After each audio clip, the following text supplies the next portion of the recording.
All right, got it. Everybody, thanks for being here. Always great to have you tuned in to one of our webinars. My name's Eric Hatch of Hatch Realty and Hatch Coaching, coming to you out of Fargo, North Dakota. 2020 is about done. Some of you are watching live, some of you are watching the replay, but I'll tell you, it's been a hell of a year. Lots of ups, lots of downs, and some big failures on the journey. Nonetheless, I'm excited to talk to you today about things that realtors are destined to do, and they're going to be destined to fail without this. I have the privilege as a real estate coach of coaching some of the top realtors and teams in the entire country. And in fact, I have some Canadian clients too, so I guess that makes me worldwide. How about that? And I also serve as CEO of Hatch Realty. We function as a real estate team, and we'll do about 860 transactions for 200 million in volume this year. That's up almost 40% from where we were last year. So it has been a wild and awesome ride. Those of you that are watching live, I want to encourage you that I want this to be a conversation, not just a presentation. So if you have some questions, go ahead and shoot those to me in the Q&A, or you can shoot those to me in the chat room, and I will do my best to answer those. If you're watching the recording of this, please don't hesitate to reach out to us and do everything you can to try and get some value. Because here we go. I am really, really pumped to bring all this information to you today. We're going to talk about what realtors are destined to fail without these things. So first, let's talk about why realtors are failing. If you're taking notes, now would be a good time to start writing this down. I think that realtors fail, number one, because they lack consistency. Don't believe me? Well, I think the results show in this, and I think the easiest way to correlate this and the easiest way to translate this is to put it into real world scenarios. If you're inconsistent with your diet, if you're somebody that, I've seen it often where somebody makes mention that, like, you know what, I had a protein shake and a kale smoothie for breakfast and for lunch, and I ate a snack of some almonds and some carrots, and for dinner I had 9 slices of pizza and a whole bunch of chocolate cake. Like, that's kind of the life that realtors lead as well. They find failure from their inconsistencies. They're showing up, and one day you're going to lead generate, and one day you're not. You're going to ride this roller coaster of up and down and up and down. And when you finally get a client, somebody that you can pay attention to and love and focus on, when you do that, you get massive inconsistency. You get results that are unpredictable. And so when that happens, it has to be completely unnerving. I think realtors are destined to fail, number one, because of no consistency. By the way, there's going to be 10. So if you're taking notes, please write those down. No consistency is reason number one why realtors fail. Number two, I think there's a lack of clarity. I don't think that people even know what it is that they should be doing in order to deem that as important. I'll give you an example. Let me ask you, let's say I were to talk to my friend Marcia that's watching this here. Marcia, good to see your name on the screen. And if I were to say to you, Marcia, what's the most important thing that you do in real estate? I think that some of us would say it's lead generation, right? Well, do you even know how to lead generate and lead generate well? Because the first piece is the consistency piece, but the second piece is the clarity piece. Do you know what great lead generation really looks like? It's a complicated piece, isn't it? To try to figure out, how do you structure your life and how do you structure your business so that you can have what it is you're striving to get. Let me say this, as a coach in real estate, I get the privilege of talking with people all the time. And these two things of clarity and consistency summarize everything that we need to talk about as a real estate coach. It's everything. Do you have clarity on what you need to do every day? If you're a leader, do you have clarity on how you need to show up as a leader? The right number of team meetings, the right one-on-ones, the right kind of role playing, the right kind of development. Do you have that figured out? Or are you simply hoping that you find success? See, hope is a great thing to have, but a terrible business strategy. And right now, a lot of you hope you'll find success in real estate without clarity on what you need to do. If you're an agent, you need full clarity on what it is you need to do, and we'll dive into that here in just a moment. Number one, realtors are destined to fail because they have no consistency. Number two, they have a lack of clarity. Number three, realtors suffer from shiny object syndrome. Please raise your right hand and repeat after me. I too suffer from shiny object syndrome. Sam, it feels so good to actually get that out there and be public with it. See, shiny object syndrome is like the killer of great momentum because we think that something new, something different is going to solve our lack of consistency. And we think that a bunch of new ideas where we give everything 10% and we just run around like popcorn is going to get us what we want. And frankly, it doesn't.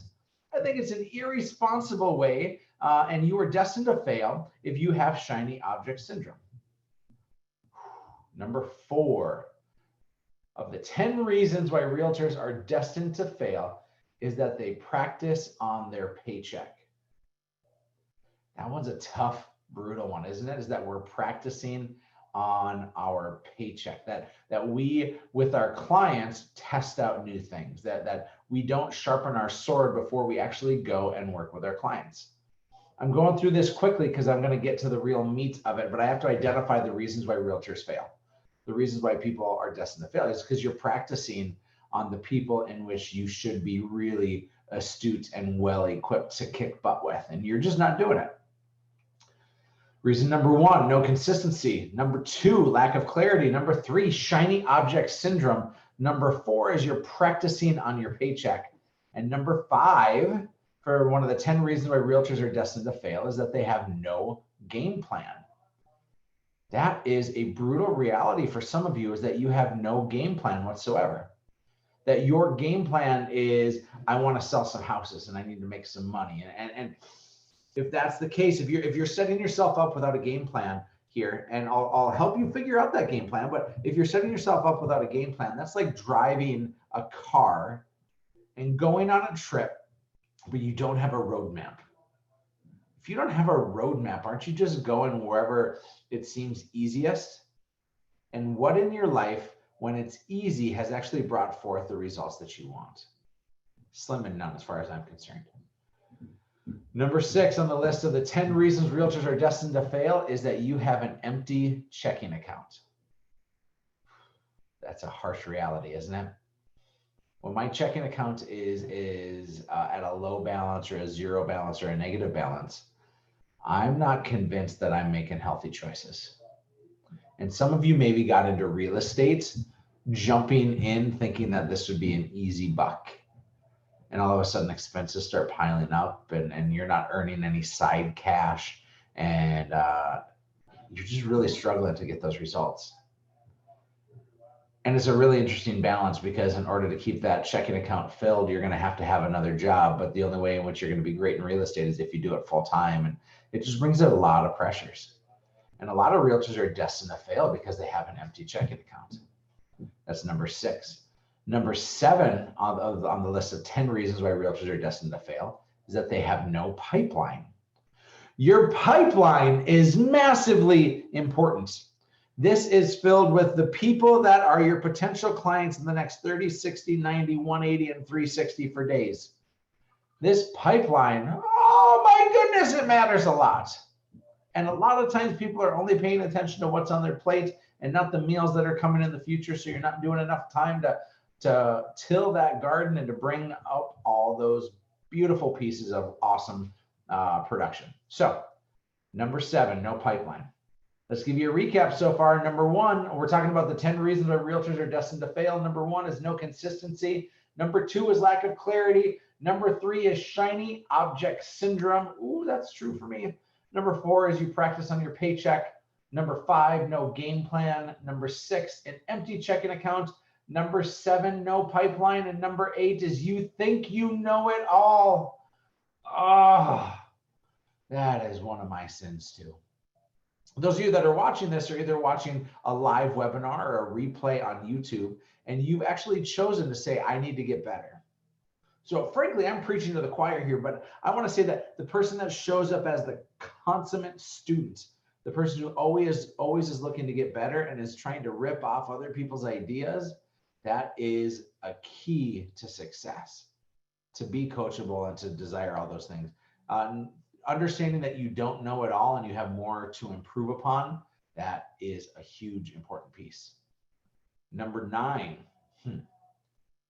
those of you that are super coachable are sometimes listening to the wrong people, and that's number 9, is listening to the wrong people. It is a truth, and a painful one at that for some of us, that we are getting education and knowledge and information from people that I don't think we should be listening to. I'm talking about some Facebook chat rooms. I'm talking about some people in your, are chat rooms a thing? Chat rooms are not a thing. I'm talking about Facebook groups where a lot of folks are giving free advice based on little to no experience. I actually think it would be really helpful if somebody's like sales record and profit margin was a part of every one of their posts. So you're like, hey, is this person full of it, or does this person actually know what they're talking about?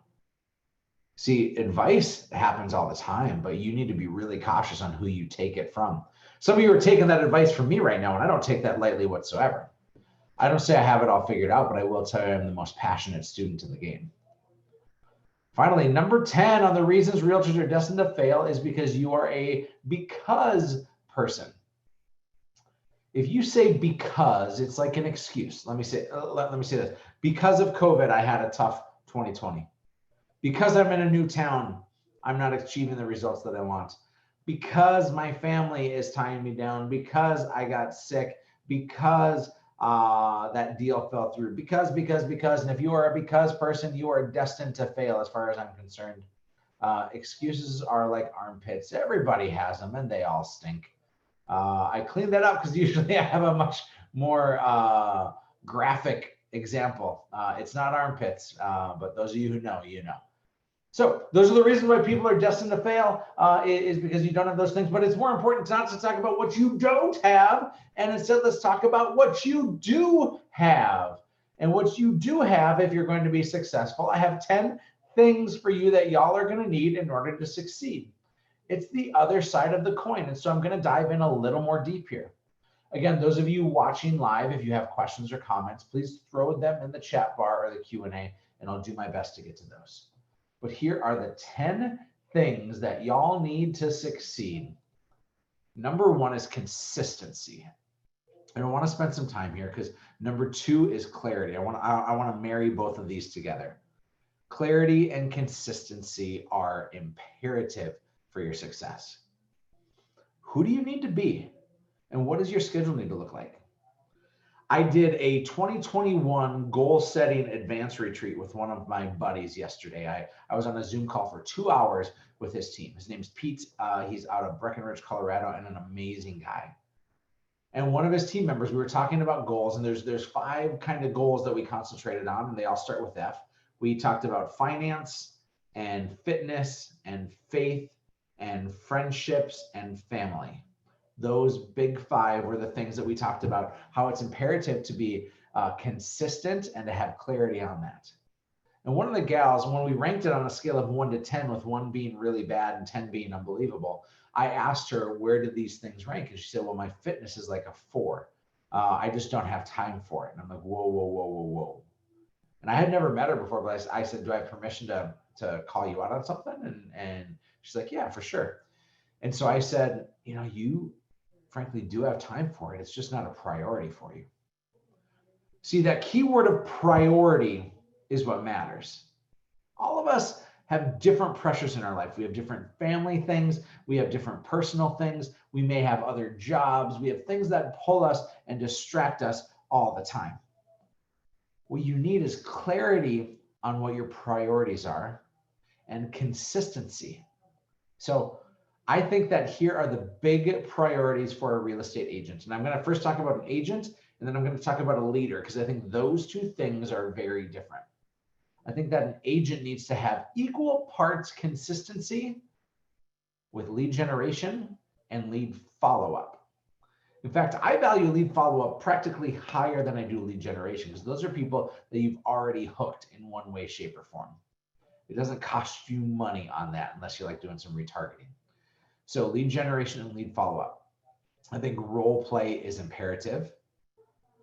I think carved out time for the 5 F's that I just alluded to. Again, that's finance, that's your business.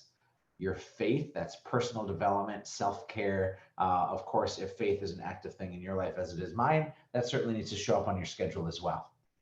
There's friendships. That is a thing that we oftentimes leave to the wayside and we don't give much attention to.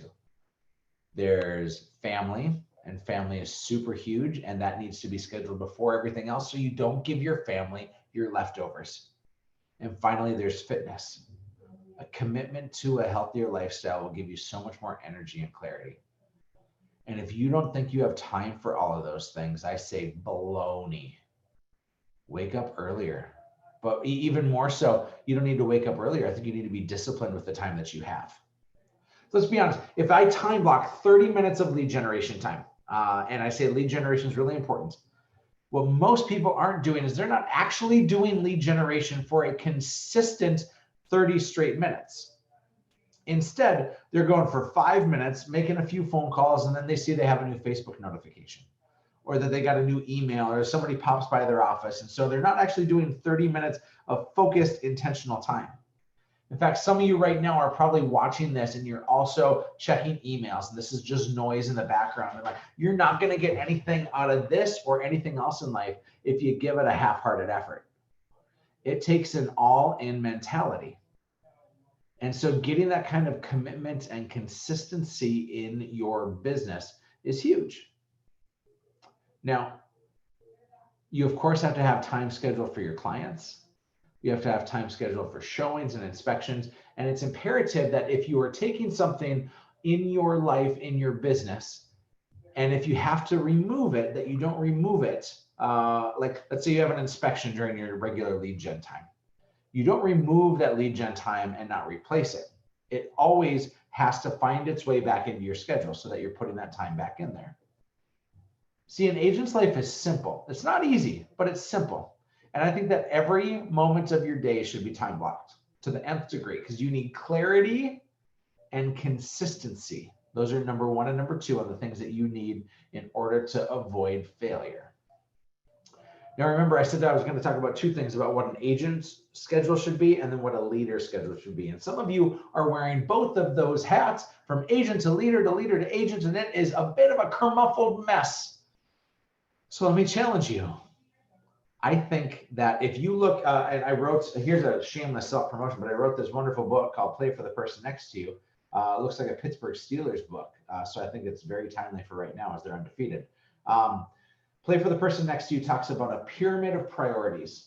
And in that pyramid of priorities, at the base of it, I have God, family, and self. See, it's about your self-care. It's about your faith. It's about your relationships with your family. Those 3 things are the most important F's that you have. Your friendships and your finance will come when you have really good discipline on those 3. The next piece of the pyramid is not your clients. It in fact is your team, if you do have a team. That you're giving them your all, you're giving them your attention. And I think that any great schedule of a leader has team before production.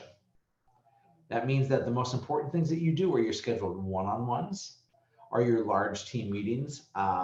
There are some really great books out there about embracing being a CEO. Patrick Lencioni just wrote a book called The Motive, and he's written about a dozen leadership books. But in this book, he talks about the importance of loving running meetings. And it's bizarre. And as you take on that mentality, you bring a new energy, you bring a new excitement to it, because you know that that time matters a lot. Great leaders vision cast, great leaders coach other people, and great leaders lead leaders. So the 3 jobs, I think, of a CEO, again, to vision cast, to coach, and to lead others. So as we look at those first 2 aforementioned, you have clarity and consistency. Those are number 1 and number 2 of what you need to do. Clarity and consistency are huge. Now, number 3, for the 10 things you need to do to succeed, is focus. Let's change that word focus to be disciplined. And that feels unsexy, doesn't it? Frankly, I think that a lot of people, if you treat your business like you would treat, or let me say this, if you treat going to the gym like you treat your business, you would never see any results whatsoever. Because if I walk into the gym and I get on the treadmill for 5 minutes, but then I see I get a phone call or a text message or an email, and I stop what I'm doing, and I'm not disciplined on that treadmill for 30 minutes, I'm just off and on. Like, I'm not ever going to get a great sweat. I'm not ever going to get the calorie burn that I need. I'm not going to ever get the energy that I'm craving for because I'm not focused on one thing.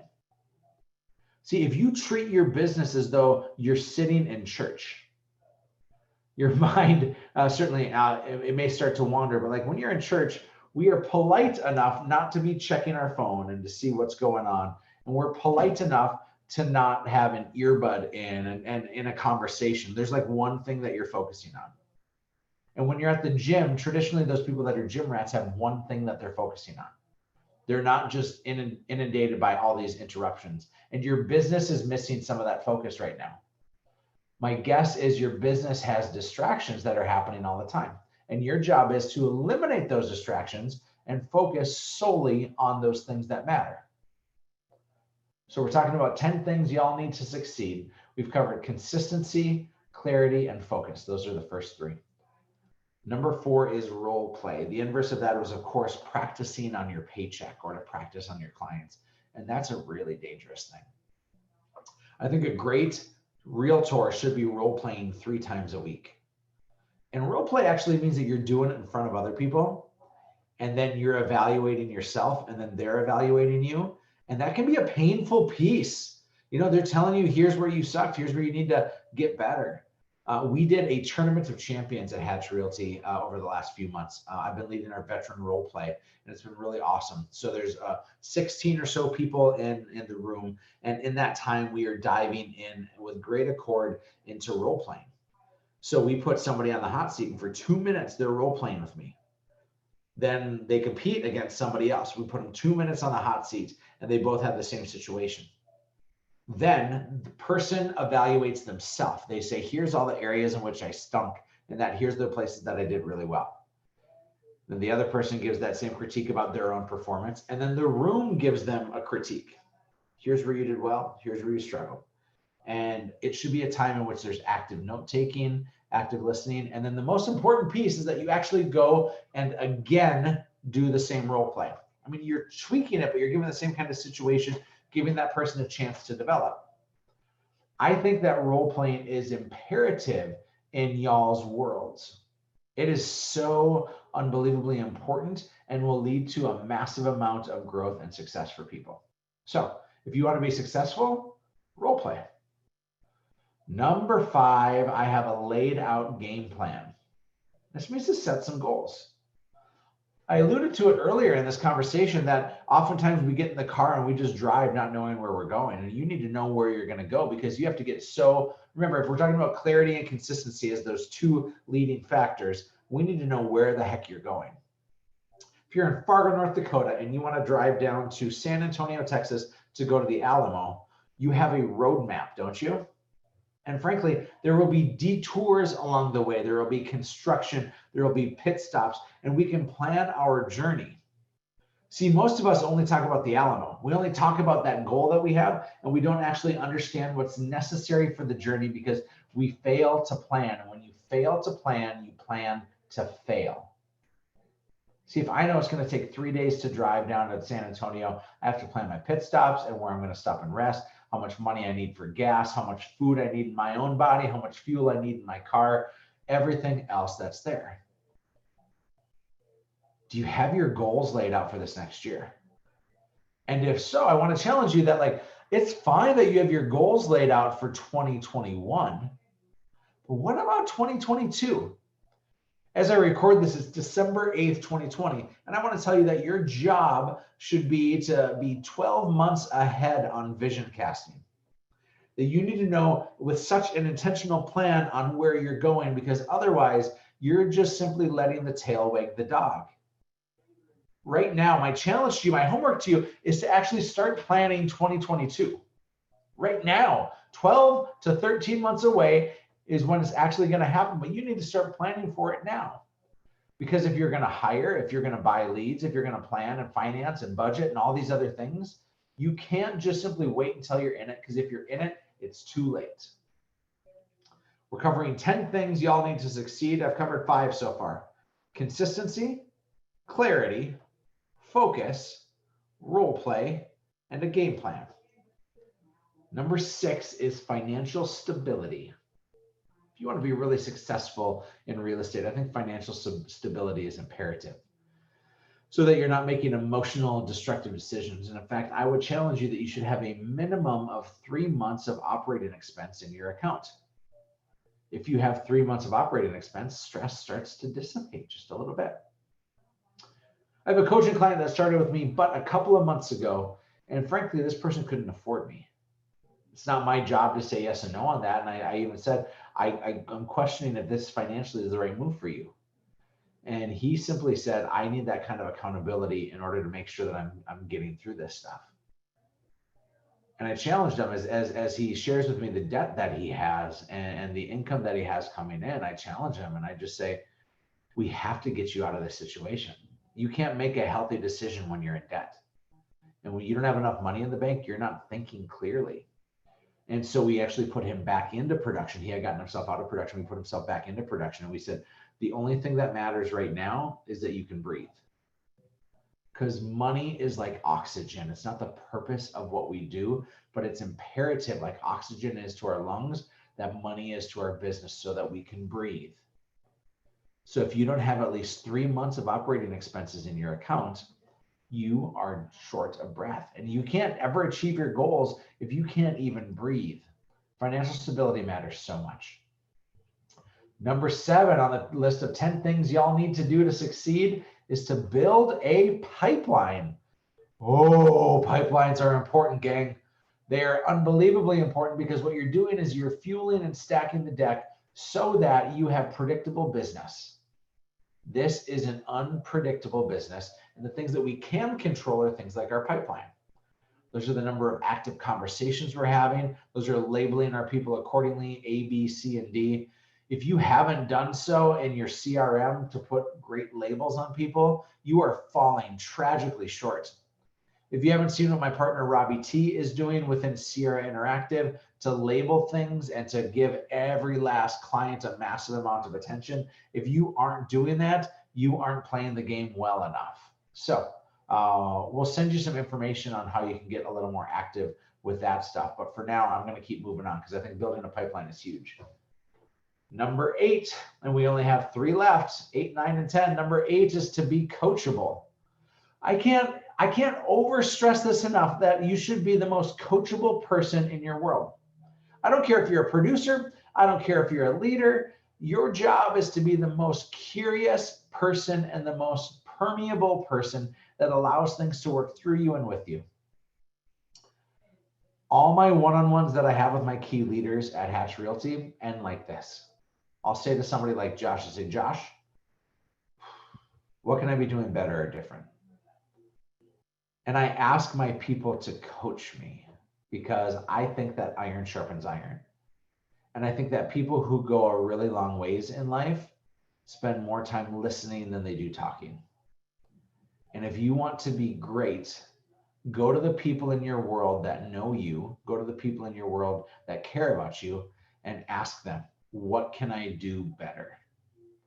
What's interesting is if you think of the DISC profile, those that are S's and C's and I's, I mean, unless you're a high D, you probably won't tell somebody, here's the areas in which you need to improve upon. We have an agent in our world, an unbelievable producing agent, and like the world's worst person at paperwork. He went to his transaction coordinator and he said, Carrie, how can I do better? And she's like, I think you're doing great. You know, like a high S telling a high D, like, here's all the things you need to fix. Like, that conversation just doesn't happen. And so we changed the question. And the question we changed is, he went to Carrie and he said, Carrie, what are 3 ways that I can improve that'll make your world easier and better? Homegirl had like a list of 10 things, you know, but she was so led by the right question, because this agent had a desire to be coachable, but he was framing it incorrectly. He was framing it to basically say, like, tell me what I'm doing wrong, right? And people won't respond to that. And instead, it's like, tell me 3 ways I can make your world better. So if you want to really improve, eat some humble pie. Number 9 on the list of 10 things you need to succeed is to find a great mentor. I believe in mentorship and coaching and leadership above almost anything else. And you need not copy somebody's steps, but there are people that have gone down paths before you that can help you avoid getting smacked in the face by branches, because that will slow you down and that will kill some of your momentum. A great mentor is not the same as a great coach. A coach tells you the areas in which you're doing wrong and areas that you can improve upon. A mentor shows you a really healthy way.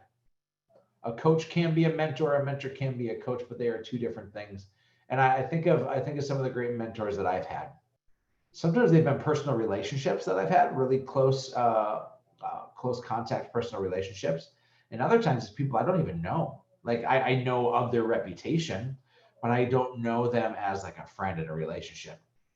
But find some people to follow. Find people that are in places that you strive to be like, and learn from some of the things that they're doing, because success leaves clues. Finally, number 10, we're talking about 10 things y'all need to succeed, and that realtors are destined to fail without these 10 things. Number 1 is consistency. Number 2 is clarity. Number 3 is focus. Number 4 is role play. Number 5 is a laid out game plan. Number 6, financial stability. Number 7, build a pipeline. Number 8, be coachable. Number 9, find a great mentor. And finally, number 10. If you're to write anything down today, I hope it's this number 10, because it's my favorite. It's simply the phrase, even though. See, a lot of us are because people, and I covered because earlier on, that will say things like, well, because of COVID, and because I'm in a new area, and because my market's down, and because I lost this deal, and because. And we make excuses as to why we're not successful. You will fail as a because person. And even though person is an overcomer. I watch very carefully when we interview people, and I listen to hear if they're because people or even though people. Because I love a good rags to riches. I love a good downtrodden to success kind of story. And if you can take on that kind of attitude and energy to be an even though person, even though COVID, even though the market's down, even though, I think you're going to find a tremendous amount of success. I do. I think that you will fail as a because person, and you will overcome as an even though person.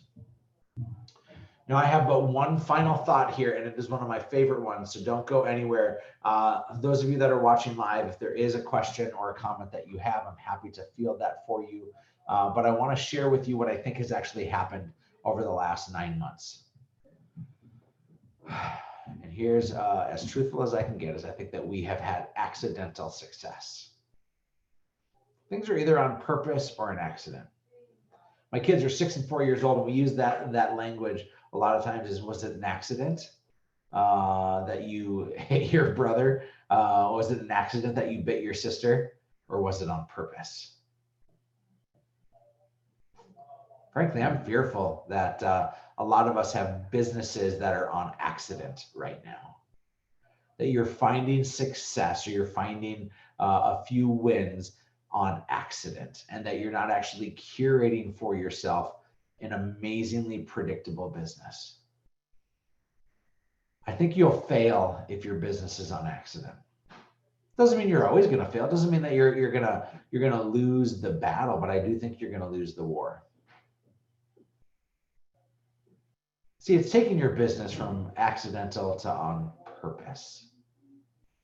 To be on purpose about the aforementioned, on your schedule, to be on purpose for that, to be on purpose on the clarity and the focus and the role playing and the game plan and the financial stability and building a pipeline and being coachable and having a mentor. It's being on purpose with those things. That purpose only shows up when it's on your schedule. When you have clarity for what your purpose is, you have consistency on how you perform. So with that, I want to draw attention to just a couple of things. Number one is, if you haven't done so yet, I want you to subscribe to our Hatch Coaching YouTube page. It is pretty awesome. We're putting video and content up there more than one time a week right now. Awesome stuff there. So please consider subscribing to our YouTube channel, simply Hatch Coaching, easy to find.